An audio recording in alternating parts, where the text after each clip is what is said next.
Welcome back. সকলকে ভূত ভীষণ চ্যানেলে স্বাগত জানাই। আমি শুভ। আশা করি সকলে ভালো আছেন, সুস্থ আছেন, আনন্দে আছেন। আশা করি আপনারা প্রত্যেকটি ঘটনায় আমাদের চ্যানেলে শোনেন। তো আপনাদের জন্যই আমরা প্রত্যেকটি মঙ্গলবার আর শনিবারে কিন্তু ঘটনা নিয়ে আসি। তো আজকের এপিসোডে আমাদের চ্যানেলের স্টুডিওতে একজন ঘটনা বলার জন্য এসেছেন। ওনার সাথেই ঘটনা।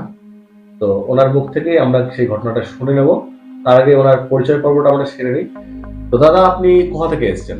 আমি বুনিয়াদপুর দক্ষিণ পাড়া থেকে এসেছি। বুনিয়াদপুর দক্ষিণ পাড়া থেকে। আচ্ছা, আমাদের চ্যানেলটির ব্যাপারে আপনি কি করে জানলেন? আমি চ্যানেলটি প্রথম ইউটিউবে দেখতে পাই, আমাদের এই চ্যানেলটি, এবং বন্ধু বান্ধবের কাছেও তাছাড়া আগে শুনেছিলাম যে চ্যানেলটি বেশ ভৌতিক ঘটনা, ভালো ঘটনাগুলো দেখায় বা বলে, সেখান থেকে জানতে পারি। আচ্ছা, তো আজকে যে ঘটনাটি আপনি বলতে এসেছেন সেটা ব্যাপারে আপনি তাহলে একটু জানান আমাদেরকে। মানে ঘটনাটা কি বিষয়ে ঘটা, মানে কোথায় ঘটা? ঘটনাটি ঘটা হচ্ছে ধূমসাদিঘিতে।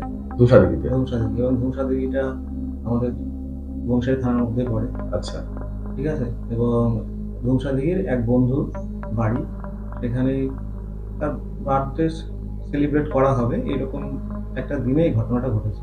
আচ্ছা, বন্ধুর বার্থডে ছিল সেদিন, তাই তো?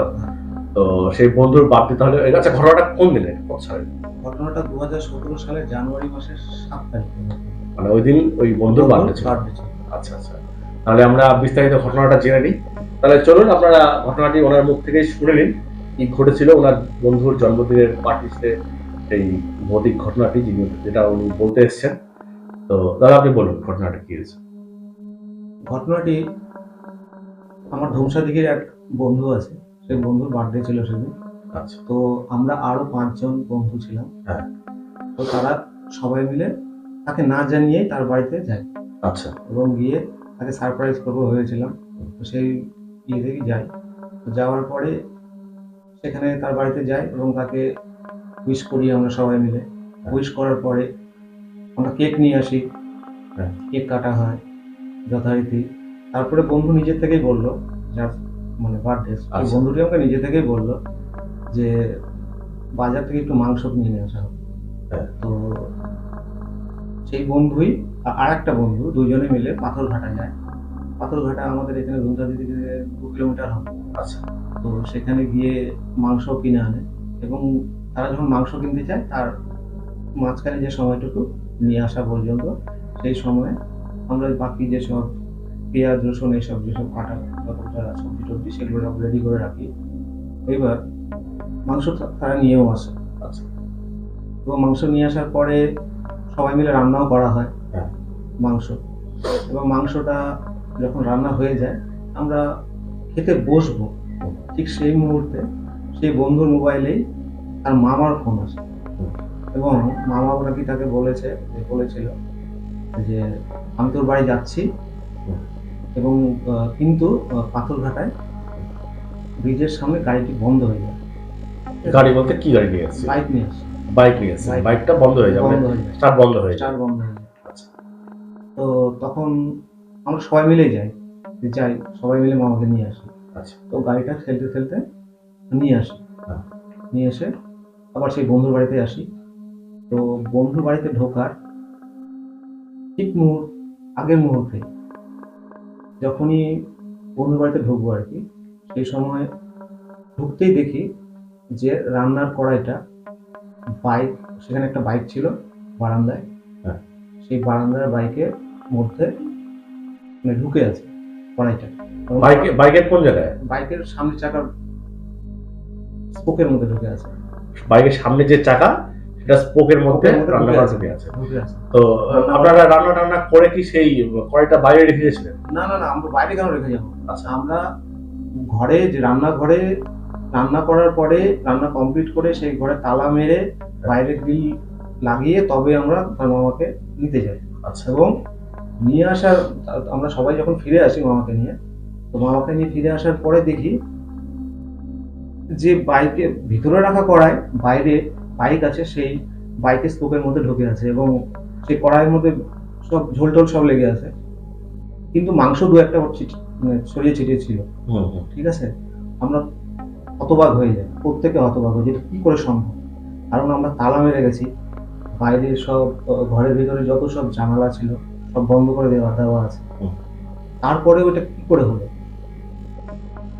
এবং তারপরে যখন সবাই মিলে ভাবছি যে এটা কি করে হলো, কি করে হলো, কি করে হলো, তারপরে একটা কথা আমাদের মাথায় আসে।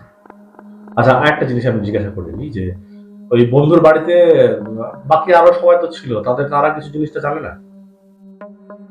না না না, তারা বাড়িতে কেউ ছিল না তো।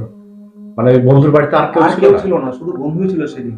আচ্ছা, বন্ধুটাই শুধু ছিল, বাড়িতে মা বাবা কেউ ছিল না। তো ওরা কোথায় গেছিল? ওরা ওরা বাইরে ঘুরতে গেছিল আর কি। আচ্ছা। ঠিক আছে, তো হয়তো 3-4 দিন পরে আসবে। তো সেদিন ফাঁকাই ছিল বাড়ি।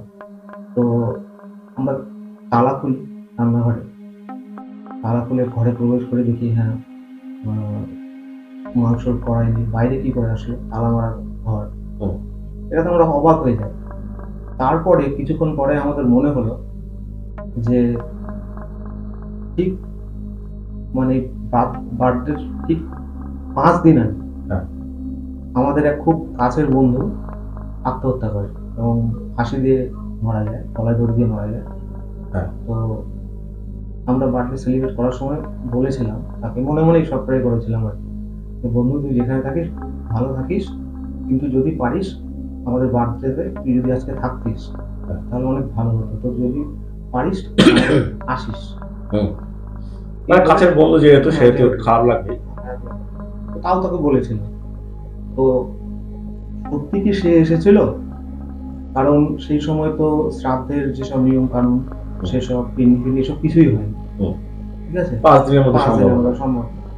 তো তারপরে এই ঘটনাটাতে আমরা সেটাকেই বিশেষ করে গুরুত্ব দিই আর কি, সেই ঘটনাটা যে হয়তো বা বন্ধু এসেছিল, বা বন্ধুরা আত্মা। বন্ধুর আত্মাটাই এসেছিল। তো এটাতে আমরা অবাক হয়ে যাই আর কি, যে এটা কি করে সম্ভব। এবং এসব দেখে তারপরে কি করবো, আমরা আবার সেই রাতটা ওই বাড়িতে থাকলাম, আর বন্ধুর বাড়িতে। বন্ধুর বাড়িতে সবাই মিলে থাকলাম। থাকার পরে আবার ভাবলাম যে পরের দিন সকালবেলা আমরা সবাই মিলে চলে যাবো, যে যার বাড়িতে ফিরে যাবো।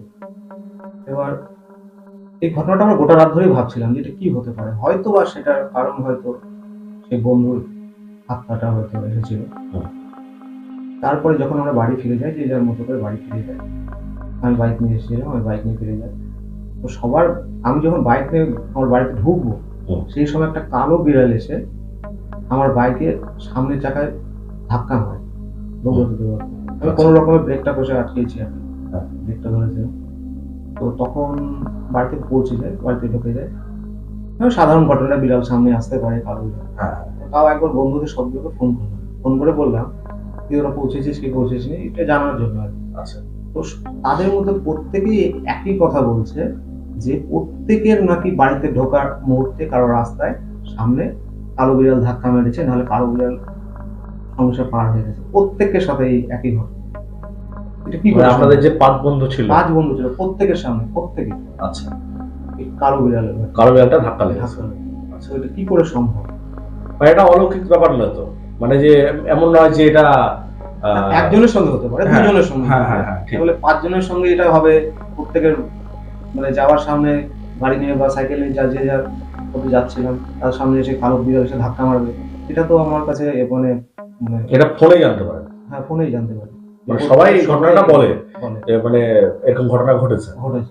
আচ্ছা আচ্ছা আচ্ছা, তাই সেই দিনের পরে আর কি কোনো ঘটনা এরকম উপলব্ধি কিছু হয়েছে? না, সেই দিনের পরে সেরকম করে আর আমরা কোনো কিছু উপলব্ধি করতে পারিনি কেউ। তো তারপর থেকে ওই স্মৃতিটা আমাদের মাথায় প্রত্যেকেরই আছে, যে কি করে হলো বা কি, হয়তো বন্ধুরা এসেছিল নাকি। আচ্ছা, তো এটাই হচ্ছে সেই ঘটনাটা যেটা বলতে এসেছে। এই ঘটনা বাদ দিয়ে আর কোনো ঘটনা জানা আছে কি? ঠিক আছে দাদা, আপনাকে অনেক ধন্যবাদ আমাদের চ্যানেলের স্টুডিওতে এসে ঘটনাটা বলার জন্য। তো আশা করি ভবিষ্যতে আরো কোনো ঘটনা জানা থাকলে আমাদেরকে জানাবেন। অবশ্যই। হ্যাঁ, তো আপনাদের যে বন্ধু বান্ধবরা আছে তাদেরকে একটু আমাদের চ্যানেলের লিঙ্কটা শেয়ার করে দেবেন, তাহলে আরো কিছু ঘটনা হয়তো আমরা তাদের কাছ থেকেও জানতে পারবো। আর যত লিঙ্ক শেয়ার হবে ততটা আমাদের কিন্তু চ্যানেলের ছড়া হয়ে বেশি আর সকলের কাছে। তো ঠিক আছে, আজকের মতো এই ঘটনাটি এইটুকুই। ফিরে আসবো আগামী সপ্তাহে, আগামী এপিসোডে। তো আপনারা যারা এরকম ঘটনা কোনো জেনে থাকেন, না আপনাদের সঙ্গে যদি এরকম কোনো ঘটনা ঘটে থাকে বা আপনারা কারো কাছে শুনে থাকেন এরকম ঘটনা, তাহলে আমাদের সেসব ঘটনা কিন্তু আমাদের চ্যানেল ইমেল আইডিতে কিন্তু লিখে পাঠাতে পারেন। আমাদের ইমেল আইডি হলো bhutbishonstory@gmail.com। এছাড়া আমাদের সঙ্গে যোগাযোগ করতে পারেন আমাদের ইনস্টাগ্রাম আইডিতেও। আমাদের ইনস্টাগ্রাম আইডিতে যোগাযোগ করে এই সমস্ত ঘটনাগুলো কিন্তু আমাদেরকে জানাতে পারেন। আমাদের ইনস্টাগ্রাম আইডি হলো শুভ1692। এছাড়া অমৃতা সরকার 4540। তো যদি আপনারা দেশের বাইরে থেকে থাকেন, কেউ যদি দেশের বাইরে থেকে কোনো ঘটনা জানাতে চান, তাহলে আমাদেরকে অবশ্যই আমাদের ইমেল আইডি অথবা ইনস্টাগ্রাম আইডিতে অডিও ক্লিপ করে কিন্তু পাঠাতে পারেন। বা আপনারা যদি কেউ লিখে পাঠাতে চান, লিখে পাঠাতে পারেন। আর যদি কেউ মনে করেন যে আমাদের স্টুডিওতে এসে লাইভে বলতে চান, এই দাদার মতো ঘটনা বলতে চান, তাহলে অবশ্যই আপনাদেরকে আমন্ত্রণ জানাই আমাদের চ্যানেলের স্টুডিওতে। আজকের মতো এটুকুই। ফিরে আসবো আগামী এপিসোডে আরেকটি রোমাঞ্চকর ঘটনা নিয়ে। ততক্ষণ পর্যন্ত সবাই ভালো থাকবেন, সুস্থ থাকবেন। শুভরাত্রি।